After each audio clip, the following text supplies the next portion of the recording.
To the bizarre story of a building on Achill Island that's causing some outrage and some little amusement. For obvious reasons, they're calling it Achillhenge. What's less obvious is why someone would want to build this structure in the first place, and even more confusing is the question of what to do with it now. From Achill, Mark Coughlin reports.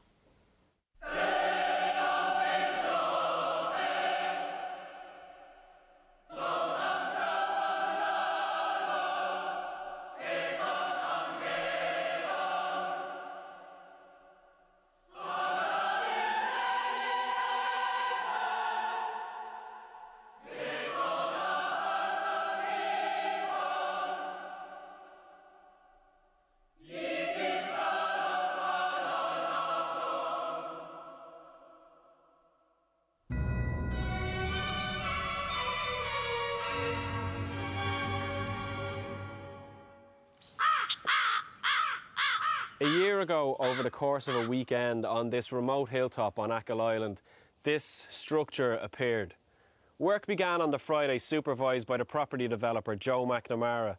Mayo County Council got word and dispatched an official who ordered them to stop, but work continued. On the Saturday, the council went to the High Court and the High Court ordered Mr McNamara to stop. But by the Monday, the site looked like this, and it's remained like this ever since. 32 articulated trucks brought the concrete down from Galway. Local people were speculating that there could be an incinerator being built, and things got a little bit crazy. This is the tale of one of the strangest planning issues of recent years.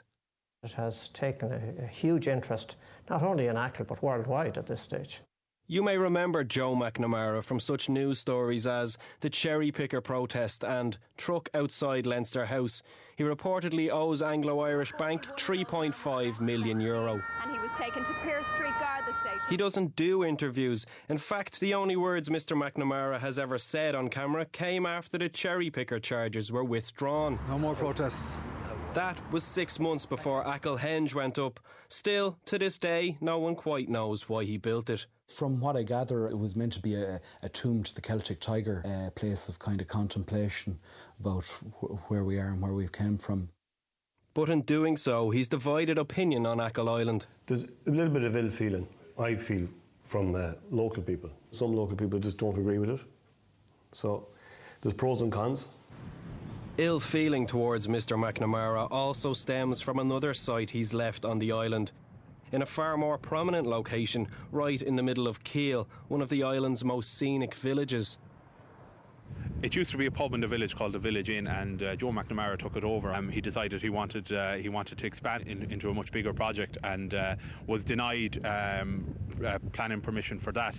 And at that stage, he said he felt that the project wasn't viable. You can see down there the foundations are an unfortunate eyesore in the centre of Keele. That site was in disrepair long before Achillhenge appeared, but the wider debate now focuses on the henge. Well, there's a wide range of feelings. Like you have the Achill Historical Society who feel that it's potentially damaging. You have Joe McNamara's fans who admire the audacity of the project. It certainly hasn't sparked any indifference anyway. Everyone on the island has an opinion, but publicly everyone on the island will not give you that opinion. While the demolition order remains in place, the man ordered to demolish it is proving difficult to get hold of. Rumour has it he's in London or Switzerland. Nobody quite knows where. In his absence, the debate continues as to what to do with the unfinished structure. When you think of it, 50 years ago and 100 years ago, they put up monstrosities of buildings all around the country that I'm sure were eyesores back then. And now they're monuments.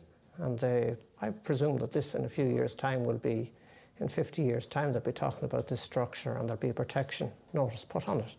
This is one of the worst cases that's ever happened of an unauthorised development. There's a court order to remove the structure and to restore the site, and that now needs to be enforced. Prior to that weekend in November 2011, there wasn't a scrap of planning paper to support the construction. After it, 3 days of legal letters and arguments, McNamara was brought before the High Court to explain himself. He was told if he gave an undertaking to take it down that he would that he wouldn't go to jail, and the Mayo County Council's lawyers consented to that. But in court, he said he would refuse to take it down, and he served 3 days in jail for contempt before the matter was put back pending planning applications. That same week, Mr McNamara wrote to Mayo County Council claiming the site was exempted from planning permission. That was quickly rejected. He then appealed to An Bord Pleanála, at which point the High Court put a stay on the demolition order pending the board's decision. The submissions on behalf of Mr McNamara to the planning and appeals processes give some rare insight into exactly what was planned for the site when completed. One letter details that it was to be a roofless agricultural holding or ornamental garden with a central pillar for air or sea navigation apparently. There was also plans for a second inner concrete half circle fitted with solar panels which were for under soil heating for the project. The An Bord Pleanála inspector found the appeal submission to be disjointed and rejected it in July 2012. On foot of that, the demolition order was reinstated. Mayo County Council are giving him time to fulfil the order of the High Court, but they say that if he won't take it down in time, that they themselves will take it down, but that presents certain difficulties. If Joe McNamara isn't going to take it down, then it's going to cost Mayo County Council and therefore the taxpayer a lot of money to restore the site to its previous condition. But there are other points being put forward in favour of Achillhenge. There's the local economy point. I think if it was finished off, I think it could be of benefit to the local economy, and I think it could be something maybe we could look back on in time to come. This is backed up by the belief held by some locals that tourists are visiting Achill to see the henge. People have been curious to come here and view it for themselves, and you will get people, from what I believe from talking to locals, on a near daily basis looking for directions to Achillhenge. Then there's the cultural point. It shows an era and a time. We came through an era of the Celtic Tiger, and it was all concrete structures everywhere you looked. So maybe it's a mark at the time that we went through. And lastly, there's probably the most unusual point being put forward by some people to retain Achillhenge. Archaeoacoustic value. OK, I'll try the goat horn. Primetime asked Simon O'Dwyer, an expert in ancient Irish instruments, to give us his take on the acoustics of the site. The vocal range, human vocal range, it seems to be working well. Academics from as far afield as Delaware have urged that Achillhenge be kept. They wish to study the site as they reckon it might replicate how Stonehenge would have sounded when it was first constructed in 2600 BC. You're getting, that's a sharp percussion sound, but it's hopping back. I can try a bit of throat singing and see how that works.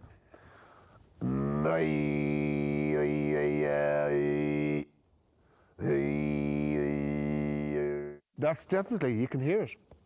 It's having a very positive amplification effect. I think it would tell us quite a lot about whether the possibility did exist that structures like this were made with acoustics in mind.